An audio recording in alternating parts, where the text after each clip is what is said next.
করেছিলেন। তো আমার মনে হয় এই যুগের তারুণ্য এই প্রশ্নগুলোর, এই কাদা ছোড়াছড়ির, এই কাউকে রাজাকার বলা, কাউকে শিবির বলা, কাউকে জামাত বলা, এসবের উত্তর দেওয়ার জন্য যথেষ্ট। আমার দিক থেকে ব্যক্তিগতভাবে এই প্রশ্নের উত্তর দেওয়ারও আমি প্রয়োজন মনে করি।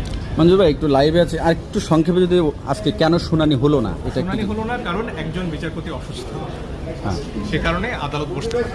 আচ্ছা, থ্যাংক ইউ। ঠিক আছে, নিজেদের সর্বস্ব বিক্রি করে বিদেশে যান। তারা সেখানে জানতেন যে আইন আছে, প্রতিবাদ করলে যাবজ্জীবন কারাদণ্ড হতে পারে, তারপরও তারা মাঠে নেমেছেন, তারা কারাবরণ করেছেন।